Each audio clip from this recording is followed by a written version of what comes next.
Hi, this is Gautam. Welcome to the third episode of the Night Owl podcast.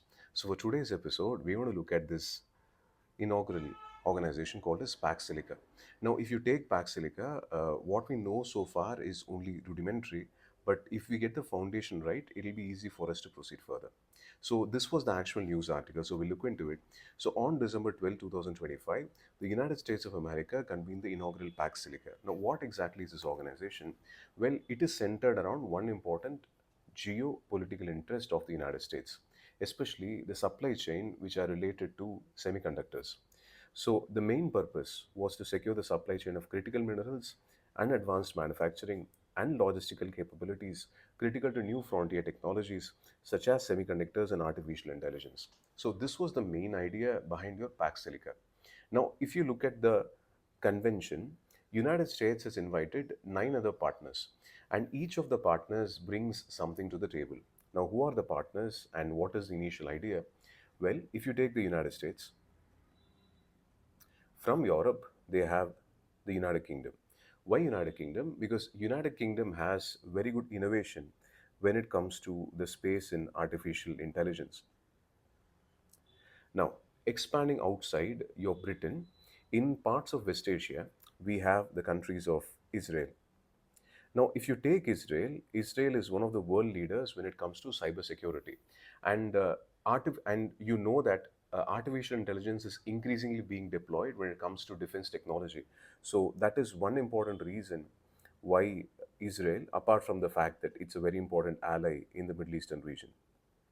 The next set of grouping is United Arab Emirates and Qatar.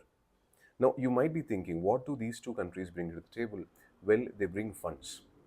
Both these countries are wealthy oil nations, and both of them are more open to diversification outside your oil sector. And they bring investment funds into the sector, into the organization Pax Silica. Now, what are the other important countries beyond this grouping? We have Australia, and I believe all of you know the importance of Australia. Australia is the largest producer of lithium in the world, so automatically they become important. And the second country, which is part of Southeast Asia, is Singapore. Now, Singapore has a lengthy history of collaboration when it comes to United States of America, both in terms of finance and when it comes to technology. And now your East Asian countries of Japan and then South Korea. No surprises here. If you think about it, both of them are long-standing allies of the United States after Second World War, and especially in semiconductor technology, United States have a lot to share with South Korea and Japan. Japan is a technological powerhouse, so again the same reason as United Kingdom innovation, and South Korea is very important for manufacturing of chips. So if you count the total number of countries, we have United Kingdom from Europe, Israel, United Arab Emirates, and then Qatar from Middle Eastern region. So that makes it four. Then we have Australia and then Singapore, which makes it six. At the same time, we have Japan and South Korea. But if you ask me, the most important member in the grouping, it will be this particular country, Netherlands, which is again part of European continent. Why is Netherlands important? Well, Netherlands are number one in the world when it comes to manufacturing of tools which are required and machines which are required for uh, designing and fabricating your semiconductors. Keep that in mind. United States is a powerhouse when it comes to design and technology, and if you take a place like Taiwan, or if you take a place like South Korea or Japan, they are very good in fabrication. But Netherlands is going to be the country which is going to provide you with the machines for advanced lithography techniques. And only using those tools, it is possible to build those semiconductor chips. See, think about it. You might have the design for a table, and you might also have the workers who are ready to build the table, but without the tools it is simply not possible to build your table. So that's how it works. So that's where Netherlands comes into picture. Now, the current affairs article is regarding India. You know that India has already been imposed by 20, by the United States of America a 25% plus 25% tariff, and the second 25% was because of the fact that India continues to import oil from Russia. We had dealt with India's oil imports in the first Night Owl podcast, and now what we want to understand is, where does India fit into picture? because United States have actually stated that they are ready to welcome India on board in this very particular grouping of nine important countries, and each country brings something into the table.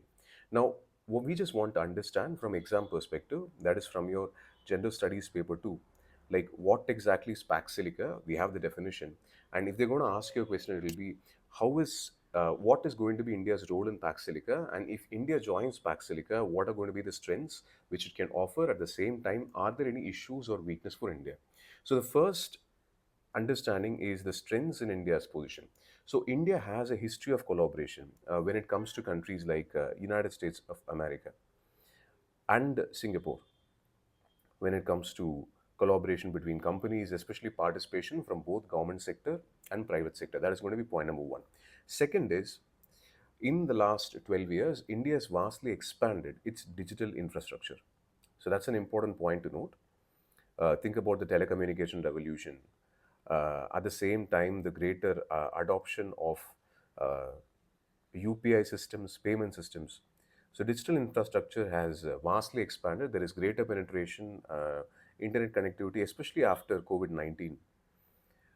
So that those are important ideas to say that India has seen tremendous growth when it comes to expansion of digital infrastructure. Third is government has dedicated missions for improving the manufacture of semiconductors within the country instead of importing.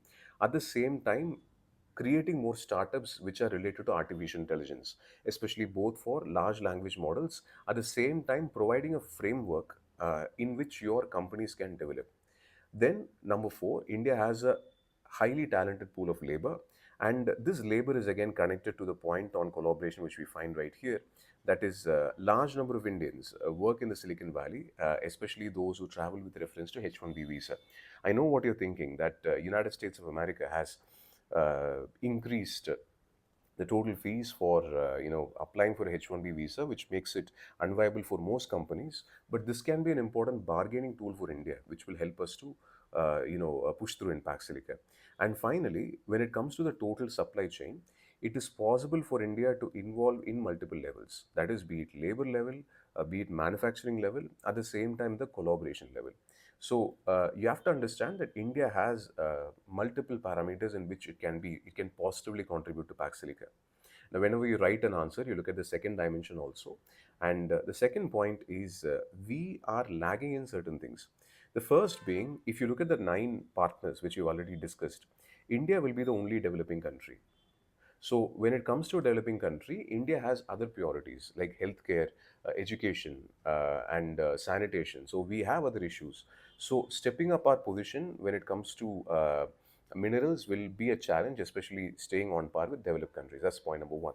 Second is, if you look at all the countries which I have mentioned so far, all of them are involved with the United States one way or the other a, for quite a long period of time, especially as part of American strategy, even during your Cold War time. But India is not a strategic partner, so that may not put India in the top tier when it comes to interaction, even if we have the potential. Third is India has a nascent ecosystem, a young ecosystem. Recently the Union Minister for IT, Mr. Ashwini Vaishnav, spoke in the International Monetary Fund, who stated that when it comes to artificial intelligence, especially, India can contribute a lot in the application layer of artificial intelligence. Because in AI, we have a lot of layers. We have the data layer, we have the data as in, we have the language model layer, is what type of model you're using. We have the infrastructure layer, and we have the energy layer, and along with the energy layer we have the application layer. And he had pointed out that there is a lot of return of investment which will happen in the application layer, and this is where India will definitely make a global change, because a lot of services can be derived based on what AI has to offer. But point is, India has a lot to improve on the other dimensions also, especially in development of energy, artificial intelligence related infrastructure, improving electricity supply, because India is trying to move towards renewable energy. So, and you know that renewable energy is more intermittent. So, along with improving renewable energy, we have to produce proper infrastructure, because data centers require elaborate cooling systems. So, all those factors have to be considered. And lastly, again, this is linked to the first point of developing country. Since India has its own national priorities, it is true that India's manufacturing sector will have a greater level of protection and less amount of free trade compared to the other partners. So there will be questions on how India is going to manage this particular issue. So that is a simple overview for your Pax Silica, and this will help you to answer a 10-mark question. That is, what exactly is Pax Silica? What is its objective? How is Pax Silica going to be relevant for India? And how can India offer at the same time? What are the advantages? So, to give you a final wrap up, it's just an open convention which has started, and you have 9 good partners, especially Netherlands, who's going to contribute machines and tools, which already is a major contributor of machines and tools. And we have looked at both India's position in terms of strength, at the same time the areas to improve. So that's it for a quick Night Owl podcast. As I pointed out before, we want to make sure that any discussion we have as part of Night Owl, we keep it crisp and concise and directly relevant to exam rather than beating around the bush. That's it for now. See you with the next episode next Monday evening. Bye for now.